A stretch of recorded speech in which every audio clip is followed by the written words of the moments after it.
For the ones who know safety isn't a catchphrase, it's a culture. And the ones who help make sure everyone makes it home safe.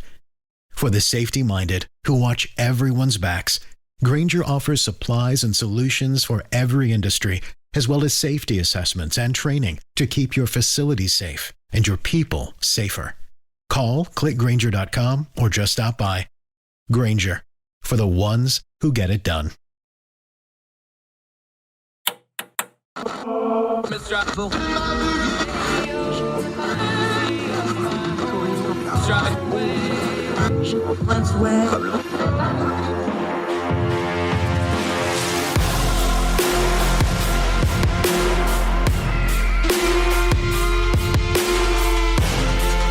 your host, Andrew Donaldson. This is Heard Tell.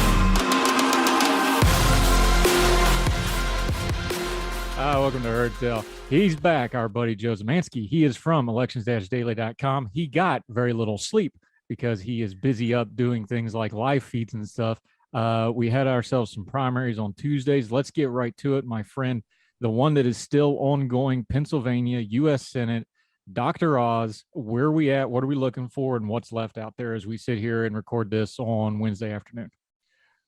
From what I've heard, it sounds like there's around about 28,000 votes left out there right now. It's mostly absentee ballots, and the problem is a lot of them are out in Allegheny County, where they're not going to be planning on starting to count those things until Friday afternoon, which means we not know about these results until Monday or Tuesday of next week.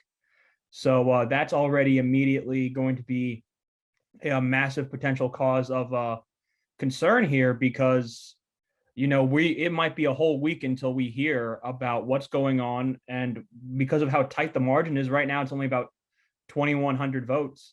And it's going to be really interesting to see right now how much these kind of mail-in and absentee votes that were pushing harder for McCormick, and they looked better for McCormick, see how much they kind of thin down that result. Right now, it looks like we're potentially heading towards recount territory. Multiple people from both who both work for both Oz and McCormick have been contacted to potentially help out with a recount across the state and recanvassing. So we are very much in that territory right now.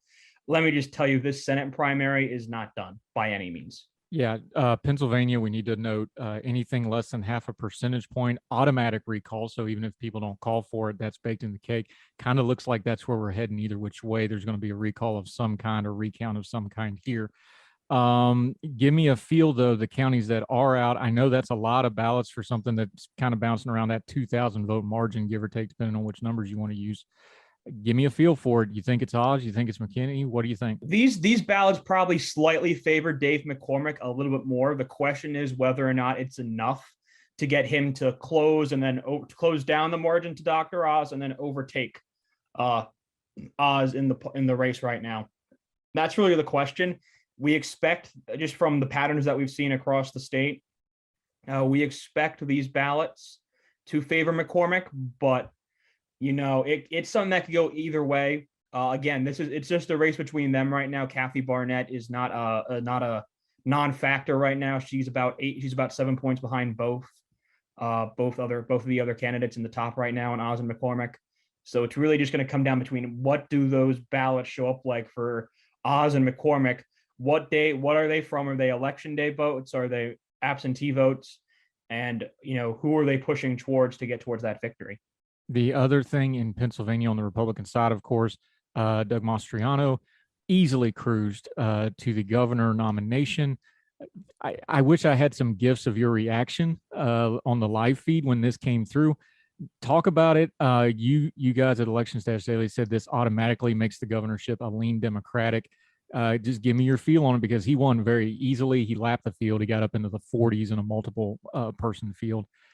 How bad is this for the Republican Party? Because I've said it publicly, I'll say it again here. This guy is unfit for office. He shouldn't have any elected office whatsoever, especially governorship of one of our larger states. Yeah, the problem for Mastriano is, you have outsiders and businessmen who you've seen before who have come out and they kind of say crazy things like he does. But the thing is that Mastriano, as an elected official, as a state senator, he has a record, and that record is not great, to say the least, in terms of probably winning over moderates and winning over key voters that you still do need to win, even a Republican favored year in the state of Pennsylvania. And, there are tweets out there of him supporting martial law. There is a screenshot of a tweet that he retweeted that said that President Trump should appoint Doug Mastriano to lead martial law in the country to figure out what the hell went wrong with election day 2020. And, and then Mastriano retweeted that tweet from his personal account, not from his state senate. My concern is that even if he does try the moderate, I don't think he can. There is just too much stuff out there of him like going all in on a lot of the nonsense surrounding 2020 and then going above and beyond that. That's what I think makes a concern for a lot of us, and that's what makes a concern for a lot of Republicans in the state. That's why they were trying to coalesce at the end there. Obviously didn't work. It didn't help him that Trump decided to endorse Mastriano as kind of a record hedge because he was so concerned about Oz losing in the end that he decided a lot of reports saying that he endorsed Mastriano because he wanted a victory in the state, and that just propelled Mastriano over. It is just a really concerning thing, though. In terms of winning back the governor's race for Republicans, there's a lot of people there who are really concerned about him being able to get over the hump. And Pennsylvania has done this before, where it has elected Republican congressman, it has elected Republican senator, it has elected a Republican state house and state senate, but then it elects Democratic governor because either a Republican governor candidate was too crazy or was too unliked to get past a relatively likable Democratic candidate. It happened in 2014. I'm very fearful that could happen again here in 2022 for Republicans. Yeah, and one thing he hasn't retracted that might be the craziest thing he says yet, as far as the average voter getting upset about it, he wants to deregister every single registered voter and re-register them. That kind of stuff I can't even imagine you thinking that, let alone saying, like, telling voters, I'm going to really hassle your life, every single one of you. Doesn't sound good. Before we move off Pennsylvania real quick, of course, John Fetterman, who's still in the hospital, I think he was going to get out today, perhaps. He won his very convincingly. Connor Lamb was thought of as kind of a rising star a few years ago. He got absolutely woodshedded in this race. Fetterman, is he the favorite in this race? Would Dr. Oz be the favorite? How do you stack that up? It's probably it's a toss-up race right now. We've had it rated as toss-up since we knew that Senator Toomey was retiring. Either Oz or McCormick as the Republican nominee. This is going to be a toss-up against Fetterman just because of the closeness of the state. But Fetterman does have some angles he may have to work with if you look kind of deeper into the numbers. He finished a distant third in some very heavily black areas in Philadelphia last night. That will bring some concern to Democratic strategists, whether or not their ticket can bring out the African-American vote, especially in Philadelphia for the fall. That is going to be a key interest of concern here. Fetterman is certainly not someone that should be underestimated, though. I've seen far too many Republicans online underestimate Fetterman. He is not, I've said this before, he is not someone who should be underestimated. I do think that Republicans can end up favoring the seat by the time fall comes around, but he's not someone that you can overlook and just say, well, he's a guy who dresses funny, he's not going to win in Pennsylvania. You can't say that. That's not something you can say. That's not something you can believe. This is going to be a close race again here in Pennsylvania, and having Mastriano as the governor's nominee doesn't necessarily help matters in that regard either. I hate to put it this way, but we got to go off recency bias a little bit. Despite who the candidates are, and I agree with you, Fetterman's got a different kind of style, which people have a hard time getting their head around. That doesn't mean it's not going to be effective. If you get a Dr. Oz, let's say he wins this and pulls this out, you have Mastriano on the ticket. But a lot of people thought Pennsylvania was a gettable get for the Republican Party. I'm starting to get Georgia runoff vibes with these two candidates. Yeah, I would almost say the difference is almost more in style and appearance than even it was in Georgia. I mean, I don't think you get difference in style and appearance than you could get from Doug Mastriano, who, champion of kind of the real right compared to Oz, who even though he pushed up to the Trump base, certainly is someone who looks significantly more like and acts someone who's significantly more like a Lehigh Valley or Philly suburbs-based Republican. I think even more so the Georgia runoffs, we have two very contrasting styles of candidates. I don't think we really know how this is going to work out for, and I don't think we really know what's it going to do when it comes to, how these two are going to interact, whether that's Mastriano and Oz or Mastriano and McCormick. I don't think we really know how they're going to be able to interact with each other.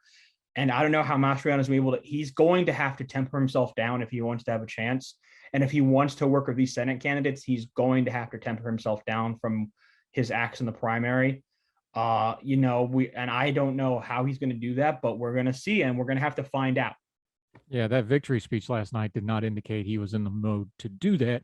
We will see what happens when the money people and the powers that be sit him down and talk to him, which I'm sure is going to happen next few days. Okay, the other premier race turned out to be a dud, North Carolina's Senate race. Budd just ran away and hid with this thing. He almost made 60% of this race. Kind of a surprising number. I've been dead wrong about this race from the beginning. Is this surprising at all to you that it was by that margin and that much? No, I think the issue is that I think especially Pat McCrory, who was basically Budd's main competitor, I think he very much just ended up being a very flawed candidate. Even someone who probably ideologically aligns a bit more towards McCrory than Budd, I was thinking, I would support Budd because McCrory already lost a winnable race in North Carolina in 2016 when he ran for re-election as governor. He already lost that race. He's a guy who's lost statewide before. In a red wave year, by the way. He was the only state holder in the state, the legislature, the Supreme, like everything went Republican except him that year. It needs to be noted. Yeah. So I think I don't think voters forget that. That's for sure. And Budd, I think once he started campaigning, Budd really capitalized on that. You could really see the shift in the polling numbers where it looked a lot tighter when Budd wasn't really campaigning as much to when he really started to get out there and go campaign. You could see the difference in the poll numbers. And I think Budd just really kind of dominated that in the end. And I think it's a well-deserved victory in the end for Budd after he started to go out there and campaign for himself and make his case known to the voters. Yeah, I actually interviewed him a couple of weeks ago for our radio partner, Big Talker. And I asked him directly because I was one of those criticisms. So, I owned it. I put the hat on. I was like, look, this is what I said. What do you think? And he said, we were confident in the endorsement. We know the numbers we saw off the endorsement. We were going to go to all the counties, do our ground game, and then do TV at the end. And that really worked for him. So all credit to him. He was right. I was wrong. And now he goes on to face Sherry Beasley. He's probably the favorite in that race, I would assume, by 5 to 10 points, something like that. That would be correct. We have that rated as likely Republican right now at Elections Daily. Yeah, and he is a Trumpist through and through, but he is a very disciplined one. He's not going to do a Mastriano type thing. I think he's going to be tough to beat. Cawthorn, we've already talked about before. He got code-redded by the establishment. Morning, Senator Tillis. How are you in your office? Well done, sir. For those of you that know how those sorts of things work. Quick break. We'll come back with Joe Szymanski in just a minute. That was this week. We're going to look ahead to next week. Georgia on everybody's mind. Talk about it right after this on Her Tell.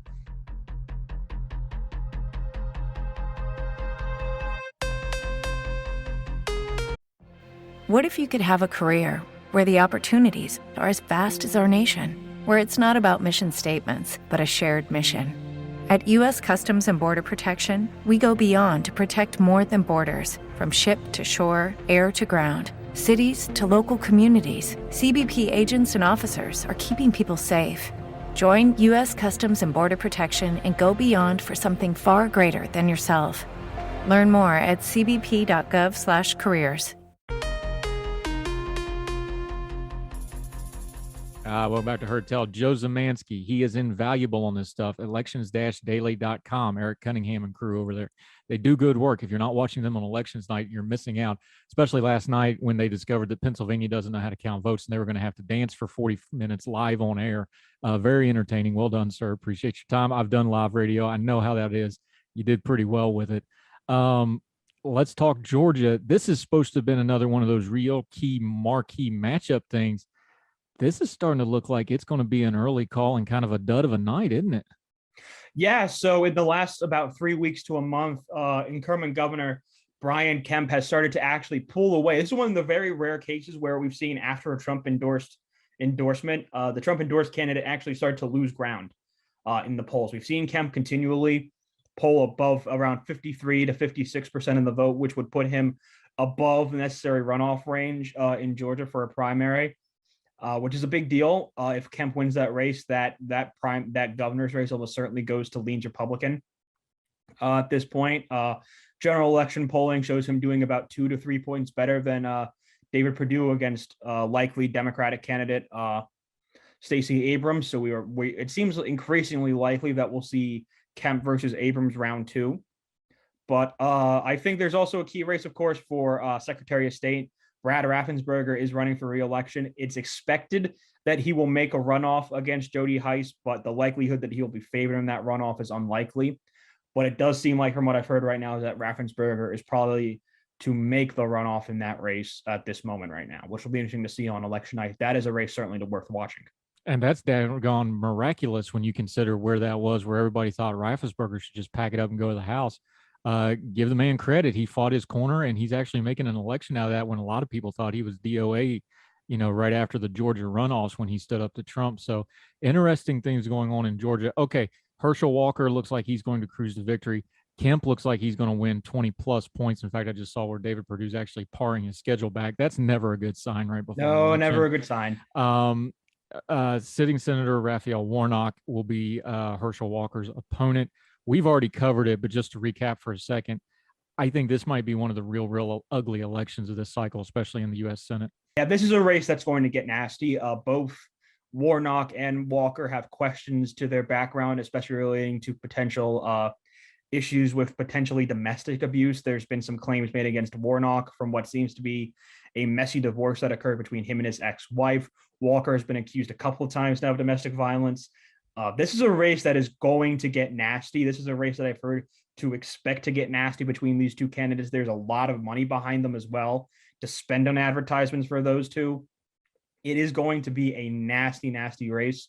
Georgia voters, I feel bad for you. I'm sure all of you down there are feeling burnt out after the last 2 years, especially because of the runoffs that took you another 3 months to get through back in late 2020, early 2021. This is going to be another messy, dirty, expensive race in Georgia. One that's certainly going to be very interesting to watch, but it is going to be messy. Like you said, it's probably going to be very dirty, and it might be hard to watch it sometimes just because of how it's going to be partaken of by those two candidates. So Georgia's up next. We're kind of getting through the meat of the primary season here. A lot of interesting elections yet to go, my friend. Joe Szymanski, let folks know where they can follow you. Your election night coverage just gets better and better every time you guys do it. Well, for our live stream, you can either follow us on Twitter at elections_daily, and you can watch our live streams there. We stream them every time from that point from our Twitter there, or you can follow us and subscribe on YouTube, Elections Daily, right there on YouTube. You can subscribe there and you can watch our live streams there. Either or would work. You can find me at Joseph Szymanski on Twitter, all one word. That is SZYMANSKI there for my last name. And then for our general ratings, again, elections-daily.com. You can sign up for a weekly newsletter that will show you, that will recap at the end of the week all of our articles from the past week. We will have a ratings update for you shortly. I just completed my finals. I'm probably working on it tonight. We will have a House, Senate, and governor's rating updates all for you guys within the next couple of days. So be on the lookout for those. Yeah, y'all do great work. All right, man, go grab yourself a nap. I know you're a little low on sleep today. Appreciate it. We will have you back again, probably a bunch over this summer. Hot summer of election stuff. Well done, my friend. Joe Szymanski, thank you so much, sir. Thank you for having me on. Yes, sir.